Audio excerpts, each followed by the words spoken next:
সবাই আল্লাহরে ভালোবাসতে চাই, আর কেনই বা আপনি আল্লাহরে ভালোবাসতে চাইবেন না? আর যে ব্যক্তি আল্লাহর জন্য হয়ে যায়, মাল্লাহুল মাওলা ফালাহুল কুল, যে আল্লাহর জন্য হয়ে যায় গোটা জগৎ তার হয়ে যায়। কথা বলেন ঠিক কিনা? যুবক, কেন তুমি আমার আল্লাহরে ভালোবাসবে না?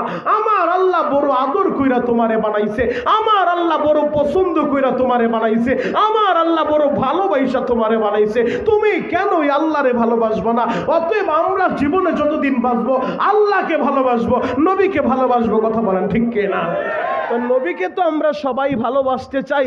আমাদের দেশে আশেকে রাসূলের অভাব নাই, সবাই দাবি করে বিশ্ব আশেক, বিশাল 5 লাখ টাকা দেয় গেটটা নয়, লেখা দেয় বিশ্ব আশেকে রাসূল। অথচ নবীর বিরুদ্ধে কথা বললে ওই আশেকের রক্তটা গরম হয় না, ওই আশেকের কলিজায় আগুন লাগে না। আরে তুমি কেমন সাতারা আশেক হইলা? তোমার নবীর বিরুদ্ধে কথা বললে তুমি প্রতিবাদ করতে পারো না, অথচ দলের একটা পাত্তি নেতার বিরুদ্ধে কথা বললে চাচার শরীরে শক্তি নাই, শক্তি আওলাদ কইলা আনে। তোর এত বড় সাহস আমার নেতার বিরুদ্ধে বলছস? নেতার বিরুদ্ধে বললে সইতে পারে না, অথচ নবীর বিরুদ্ধে বলে প্রতিবাদ করে না। যদি ইমাম প্রতিবাদ করে, যদি খতিব সাহেব প্রতিবাদ করে, ওই ইমামরে কিভাবে তাড়ানো যায় এইরকম মাস্টার প্ল্যান দোকানের ভিতরে হয়। কথা বলেন ঠিক কিনা? আবার তুমি দাবি করো আশেকে রাসূল, তুমি কিসের সাতারা আশেক? আর আশেক যদি হতে চাও হানজালার মতো হও, খাব্বাবের মতো হও, খুবাইবের মতো হও, দরকার হলে নবীর জন্য নিজের জীবন উৎসর্গ করে দিব, নবীর অপমান মেনে নেব না। কথা বলেন ঠিক কিনা? নবীর সাহাবীরা আমাদেরকে দেখায় গেছে, শিখায় গেছে কিভাবে নবীরে ভালোবাসতে হয়। সামান্য আমার নবীরে কেউ অপমান করবে কোন সাহাবী বরদাস্ত করতে পারে নাই। আমার নবীর সামনে, আমার নবীর সাহাবীদের সামনে ইসলামকে নিয়ে কেউ টিটকারিয়া টিপ্পনি মারবে কোন সাহাবী সহ্য করতে পারে নাই। জ্বলন্ত একটা প্রমাণ আমি তোমাদের সামনে দিব যাতে তোমাদের বুঝতে সহজ হয়। যুবকরে, আল্লাহ নবীর আদরের একজন সাহাবী ছিলেন হযরতে খুবাইব রাদিয়াল্লাহু তাআলা আনহু। এই খুবাইব খুব সুন্দরভাবে তেলাওয়াত করতে পারতেন। মুনাফিকগুলা আমার নবীর কাছে আসছে, নবীজি একজন কারি সাহেব আমাদেরকে দেন যে আমাদেরকে কোরআন তেলাওয়াত করে শোনাবে, আমাদেরকে কোরআন শেখাবে। নবীজি তার আদরের সাহাবী হযরতে খুবাইবকে দিয়া দিলেন, কিন্তু মুনাফিকগুলা, বেঈমানগুলা খুবাইবকে নিয়ে নিচে নবীর কাছে কারি সাহেব হিসেবে কোরআন শিক্ষার জন্য ওইদিকে তারা খুবাইবকে নিয়ে জুলুম আর নির্যাতন শুরু করে দিছে। খুবাইবের খাবার দেয় না, পানি দেয় না, খুবাইবের শরীরে মারতে মারতে খুবাইবের শরীরটা ক্ষত বিক্ষত করে ফেলছে। একদিন হযরতে খুবাইবকে যেই দিন দুনিয়া থেকে বিদায় করে দিবে, হাতে পায়ে রশি লাগায় সবাই রাস্তা দিয়া টেনে টেনে নেয় আর সবাইকে বলে শোনো শোনো, খুবাইবকে আমরা শুলে চড়াবো, খুবাইবকে শহীদ করে দিব। এই তামাশা দেখার লাইগা শত শত যুবক ভিড় জমাইতেছে। নবীর সাহাবী খুবাইবকে আজকে শহীদ করা হবে। খোলা ময়দানে বিশাল বড় এক মঞ্চ করছে, মঞ্চের ভিতরে তাকায় দেখে বড় বড় কাঠ দিয়া এইভাবে খুবাইবের হাত দুইটা দুই দিকে ছড়া, হাতের ভিতরে পেরেক লাগায় দিছে। ও নরসিংদীর যুবক, একটা বার সহ্য করবানি, একটা বার শুধু চিন্তা করে দেখো, আমাদের দিকে চিন্তা করো। আমরাও মুসলমান, খুবাইব মুসলমান, আমরাও কালিমা পড়ছি, খুবাইব কালিমা পড়ছে। তুমি কালিমা পড়ছো, তোমার কেউ চর থাপ্পড়ও মারে নাই, আর খুবাইবের শরীরের ভিতরে পেরেক ঢুকাইতেছে, খুবাইবরে শহীদ করে দিবে। সর্বশেষ একটা বেঈমান ডাক দিয়ে বলে, খুবাইব রে, আমি বুঝতেছি তোমার অনেক কষ্ট হচ্ছে, তবে তোমার এই কষ্ট থেকে মুক্তি দিতে পারি একটা শর্ত। কয় শর্ত? সবাই বলেন একটা শর্ত। কি শর্ত? খুবাইব বলে কি শর্ত? বলে শর্ত হলো তুমি শুধু তোমার জবান দিয়া বলবা তোমার এই জায়গা থেকে নামায়া তোমার নবী, তোমার নেতা মুহাম্মদ রে এই জায়গায় উঠায়া আমরা শাস্তি দিব। তার মানে তোমার নবীরে নিয়ে একটা কটু কথা বলবা, তোমার নবীরে নিয়ে একটা খারাপ মন্তব্য করবা, তুমি শুধু এই কাজটুক করবা, তোমার আমরা মুক্ত করে দিব। নবীর আশিক কারে বলে, নবীর ভালোবাসা কারে বলে? খুবাইব চিৎকার মেলে বলে, বেঈমানেরা শুনে রাখো, আমি খুবাইব এই কথা বলবো যে আমার এই জায়গায় নামা, এই জায়গায় আমার নবীরে উঠে তোমরা শাস্তি দেবা, আমার নবীরে নিয়ে আমি কটু কথা বলবো, কান খুলে শুনে রাখো। আর আমি খুবাইব তো আমার জীবনের চেয়ে আমার নবীরে বেশি ভালোবাসি। আমার নবী যেই রাস্তা দিয়ে হাঁটবে, আমার নবীর পায়ের ভিতরে একটা কাঁটার আঘাত লাগবে, আমি খুবাইব সেটাও বরদাস্ত করতে পারবো না। আল্লাহু আকবার। খুবাইবের উপরে যখন জুলুম আর নির্যাতন চলে গো বাবা, ও আমার নরসিংদী মনোহরদীর বাইরা, হযরতে খুবাইবকে মারতে মারতে যখন দুনিয়া থেকে বিদায় করে দিবে, ওই মুহূর্তে একটা বেঈমান ডাক দিয়ে বলে, খুবাইব রে, কিছুক্ষণ পর দুনিয়া থেকে বিদায় নিবা, এ দুনিয়া আর থাকতে পারবা না। ও খুবাইব, আমি জানতে চাই তোমার জীবনের শেষ কোনো ইচ্ছা আসেনি, সর্বশেষ কোনো চাওয়া আসেনি? থাকলে বলতে পারো, আমরা পুরা করার চেষ্টা করব। খুবাইব একটা চিৎকার মেরে বলে, ও বেঈমানেরা, আমার জীবনের শেষ ইচ্ছা জানতে চাও? বলে, হ্যাঁ আমরা জানতে চাই, তোমার মরার আগে কোনো ইচ্ছা আসেনি? খুবাইব বলে, আমার ইচ্ছা আছে, আমারে সুযোগ দিবানি। বলে, কি ইচ্ছা? খুবাইব ডাক দিয়ে বলে, ও বেঈমানেরা শুনে রাখো, আমারে তো শহীদ করে দিবা, কিছুক্ষণ পর আমি শহীদ হয়ে যাব। আমি শহীদ হওয়ার আগে, আমি মরার আগে 2 রাকাত সালাত আদায় করতে চাই। আমি আমার কপালটা আমার মাওলার কদমে লাগাইতে চাই, কদমে লাগাইতে চাই, আমার একটু সুযোগ দিবানি।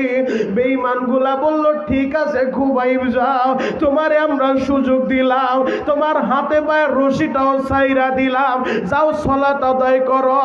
হযরতে খুবাইব নামাজে দাঁড়ায় গেছে গো বাবা। ও আমার চরমান্দালিয়ার ভাইরা রে, ও পর্দারের মায়েরা, ও আমার কলিজার টুকরা যুবকেরা, এখন বসে বসে কাঁদবা। নবীর আশে কারে বলে, নবীর ভালোবাসা কারে বলে, নবীর সাহাবী কারে বলি গো? খুবাইব নামাজে দাঁড়ায় গেছে, খুবাইব তাড়াতাড়ি নামাজ শেষ করে দিছে। একটা বেঈমান প্রশ্ন করে বলল, খুবাইব রে, আমি তো জানি তুমি নামাজে দাঁড়াইলে কেরাত লম্বা পড়ো, নামাজে দাঁড়াইলে রুকুটা তুমি লম্বা করো, সিজদাটা লম্বা করো, আজকে কেন ছোট কেরাত দিয়া নামাজ পড়লা? তাড়াতাড়ি কেন নামাজটা শেষ করে দিলা? খুবাইব কান্দে আর বলে, আমি যখন নামাজে দাঁড়াইছি, আমার মনটাই চায় নাই নামাজটা ছেড়ে দেই। আমি যখন সেজদায় লুটে পড়লাম, আমার এই কপালটা আমার মাওলার কদমে লাগায় দিলাম, আমার মনটাই চায় নাই ওই জায়গা থেকে কপালটা উঠাই গো। এরপরেও কেন তাড়াতাড়ি শেষ করছো জানোনি? বলো, কেন তাড়াতাড়ি শেষ করলা? আমি যদি লম্বা নামাজ পড়ি, আমি যদি লম্বা কেরাত পড়ি, আমি যদি লম্বা সেজদা করি, হয়তো তোমরা হাসি ঠাট্টা করতে থাকবা, ওই যে মুসলমান নবীর সাহাবী মরণ রে ভয় পাইছে, এই জন্য সেজদা দিয়া আর মাথা উঠায় না। মুসলমান মরণ রে ভয় পাইছে, এই জন্য নামাজে দাঁড়াইয়া আর নামাজ শেষ করে না। আমি নবীর সাহাবী, আমি খুবাইব, আমি শহীদ হয়ে যাব, আমিও জানি নামাজের পরে আমারে শহীদ করে দিবা, কিন্তু আমি মরার আগ মুহূর্ত আমি চাই না তোমরা বেঈমানেরা আমার ইসলাম নিয়ে কটূক্তি করো, আমার নবীর নিয়ে কটূক্তি করো। ও শর্মান্দালিয়ার যুবকেরা, নবীর সাহাবীর আদর্শ দেখো, শহীদ হয়ে যাবে, ইসলামকে অপমান করতে দিবে না, নবীকে অপমান করতে দিবে না।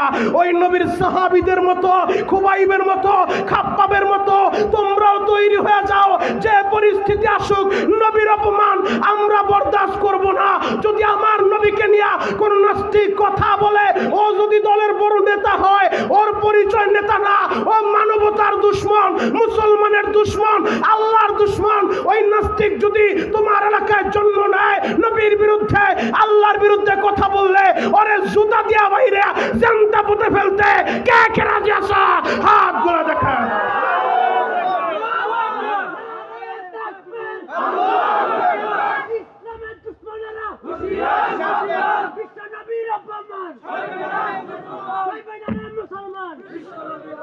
হে যুবক ভাইরা, হাজী সাহেব বাবাজিরা টানে বামে নজর নাই, এক নজরে তাকায় থাকেন গো বাবা। আল্লাহর নবীর আদরের সাহাবী হযরতে খুবাইব নামাজটা শেষ কইরা হাত দুইটা উপরের দিকে উঠাইয়া চোখের পানি ঝরাইয়া আমার মালিকের ডাক দিছে, ও দয়ার আল্লাহ, মোহাম্মত একটা ডাক দেন না ইয়া আল্লাহ, আরো মোহাম্মত কইরা ডাক দেন না ইয়া আল্লাহ। খোবাইব বলে মালিক রে কিছুক্ষণ পর আমি শহীদ হয়ে যাব। এই বেঈমানগুলা তোমার নবীর কাছ থেকে আমারে আনছে কোরআন শেখানোর জন্য, এরা আমার আইনা আমার শহীদ করে দিবে। ও দয়ার আল্লাহ, আমার এই মরার সংবাদটা তোমার নবীর কাছে পৌঁছা দাও, তোমার নবীর জানা দাও। তোমার নবী তো জানে না এরা এই জায়গা আমার শহীদ করে দিবে। আল্লাহ, আমি মরার আগে তোমার নবীরে আমি একটা সালাম দিতে চাইব। আমি খোবাইবের সালামটা তোমার নবীর কানে পৌঁছা দাও, তোমার নবীর কানে পৌঁছা দাও। তোমার নবী যেন আমি মরার আগে আমার সালামের জবাবটা নেয়। ও আমার যুবক ভাইরা, আমি তোমাদের পায়ে হাত রেখে বলে যাই, জীবনে যতদিন বাঁচবা ওই নবীরে ভালোবাসবা। আমার বানানো কথা না, বুখারীর বর্ণনা, লা ইউমিনু আহাদুকুম হাত্তা আকুনা আহাব্বা ইলাইহি মিন ওয়ালিদিহি ওয়া ওয়ালাদিহি ওয়ান নাসি আজমাইন। একজন ঈমানদার ততক্ষণ পর্যন্ত পরিপূর্ণ ঈমানদার হতে পারে না, কামেল মুমিন হতে পারে না, যতক্ষণ পর্যন্ত মা বাবা ছেলে সন্তান এমনকি কলিজার চাইতে নবীরে বেশি ভালো না বাসে। কথা বলেন ঠিক কি না?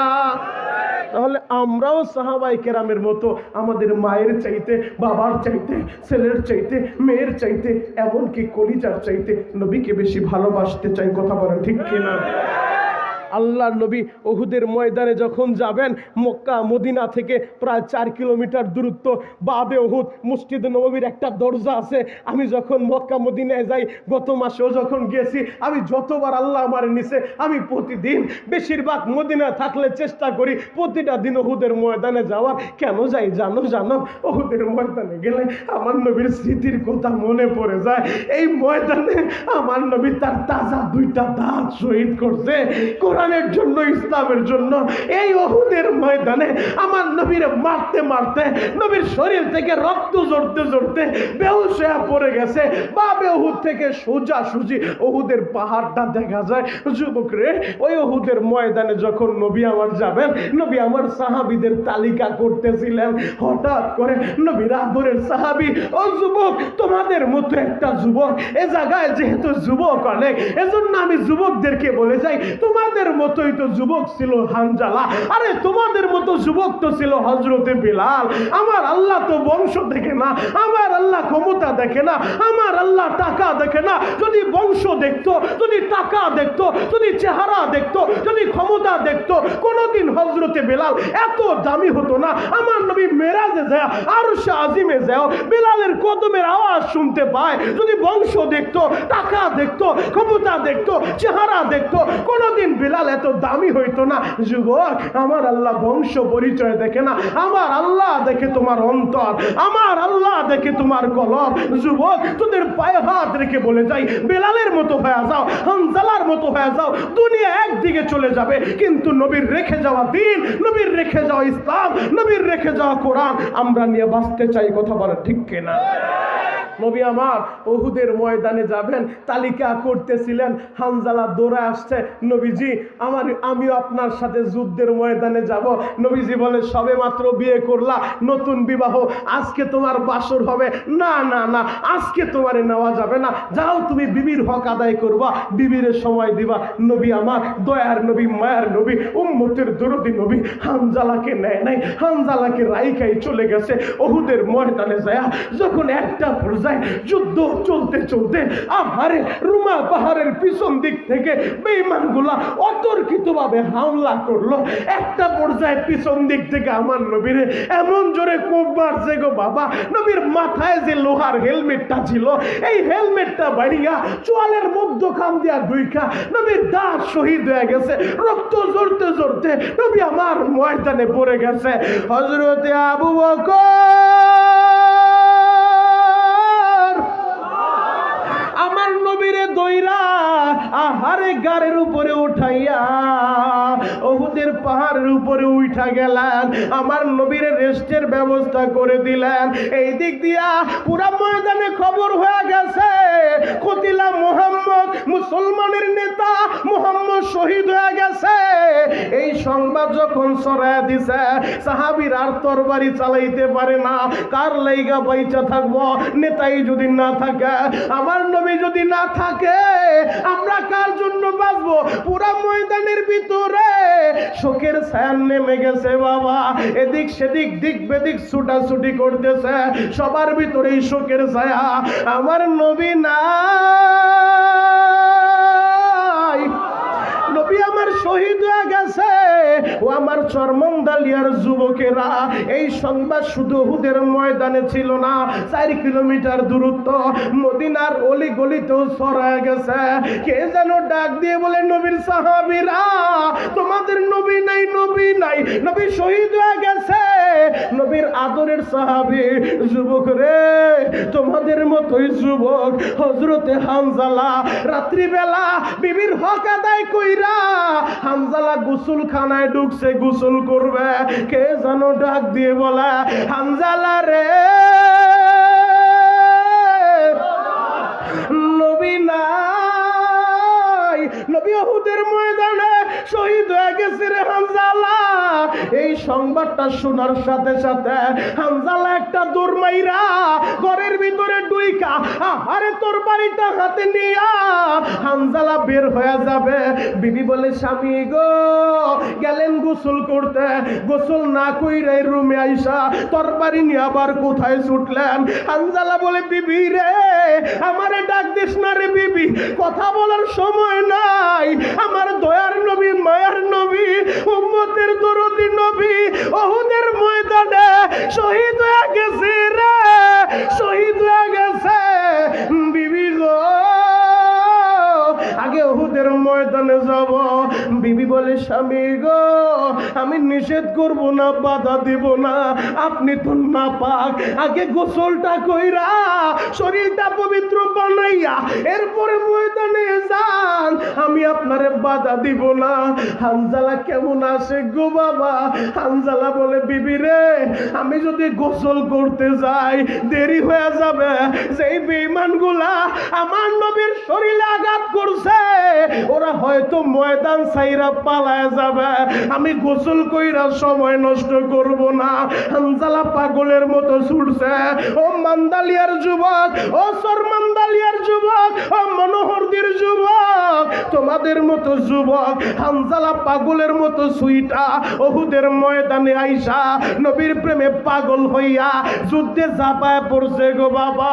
আমার নবীর হুঁশ ফিরার পর নবী আমার ডেকে বলে, আমার সাহাবীরা, উহুদের মাঠে আমার অনেক সাহাবী শহীদ হয়ে গেছে। আবু বকর রে, শহীদদের লাশগুলা টেনে টেনে এক জায়গায় জমা করো, এদেরকে গোসল দিও না, গোসল দিও না, রক্ত মাখা জামা নিয়া এদেরকে দাফন করবা, যেন হাসরের ময়দানে আমার এই সাহাবীরা রক্ত মাখা জামা নিয়া আল্লাহর সামনে দাঁড়াইতে পারে। হঠাৎ করে এক মহিলা ডাক দিয়ে বলেন, নবী গো, সবাইরে যদিও গোসল ছাড়া দাফন দেন, আমার স্বামীরে গোসল না করে দাফন দিয়েন না। নবী বলে, কে তুমি? ওই মহিলাটা বলেন, নবীজি, আমার স্বামী হামজালা, যারে আপনি উহুদে আসার পারমিশন দেন নাই, রাত্রিবেলা সময় কাটাইয়া গোসল ফরজ হয়ে গেছে, যখন আমার স্বামী শুনছে আপনি শহীদ হয়ে গেছেন, ইয়া রাসূলুল্লাহ, ইয়া হাবিবাল্লাহ, নবীজি, আমার স্বামী আপনার মৃত্যুর সংবাদ শুই না গোসল কইরা সময় নষ্ট করে নাই। আমার স্বামীর আমি দেখতেছি না, যদি স্বামীরে পান, ও যদি শহীদ হয়ে যায়, গোসল না দিয়া দাফন দিয়েন না। নবী বলে, হামজালার লাশটা খোঁজ করো। হামজালার লাশটা খুঁজা পায় না। এই দিক দিয়ে একটা লাশ এমন পাইছে গো বাবা, যেই লাশটা দেখা চেহারাটা চেনা যায় না। আর আরে চোখগুলা বের করা, হাতের আঙ্গুলগুলা কেটে ফেলছে, পা গুলা কেটে ফেলছে, বুকটা সিরিয়া কলিজাটাও বের করে নিয়ে গেছে, পুরুষাঙ্গটাও কেটে ফেলছে। সাহাবীরা বলেন নবী গো, একটা লাশ পাইছে গো নবী, আমরা তো তারে চিনতে পারতেছি না, চেহারাটা চিনা যায় না, পুরো চেহারাটা ক্ষত বিক্ষত, চোখগুলাও নাই, কলিজাটাও নাই। আমার নবী কাছে যাইয়া নবী আর চোখের পানি ধরে রাখতে পারে না। আমার সাহাবীরা রে, তোমরা কি চিনো না? আরে এটা তো আমার চাচা হযরতে হামজা, হযরতে হামজা, আমার চাচা রে। বেঈমানগুলা কিভাবে মারছে গো, আমার চাচার হাতগুলা কাইটা নিয়ে গেছে, পাগুলা কাইটা ফেলছে, বুকটা চিরিয়া কলিজাটা বের করে ফেলছে। ও আমার নরসিংদীর যুবকেরা, ও আশেকে রাসূল বাবাজিরা, ও কলিজার টুকরা যুবক ভাইরা রে, একটা বার চিন্তা করো, নবীর সাহাবীরা কলিজাটাও দিয়া দিল এই কোরআনের জন্য, ইসলামের জন্য। নবীরে ভালোবাসা হযরতে হামজালা, যারে আল্লাহ পাক রব্বুল আলামিন গোসল দেওয়ানোর জন্য প্রথম আসমানে নিয়ে গেছে। জিবরাইল বলে নবীজি, হামজালারে খুঁজিয়া লাভ নাই, আপনারা দূরের সাহাবী, আপনারে ভালোবাসার কারণে আমার আল্লাহ খুশি হইয়া ওরে দুনিয়ার পানি দিয়া গোসল দিবে না, ফেরেশতাদের মাধ্যমে প্রথম আসমানে উঠায়া জান্নাতের পানি দিয়া আপনার হামজালারে গোসল দিয়া দিছে।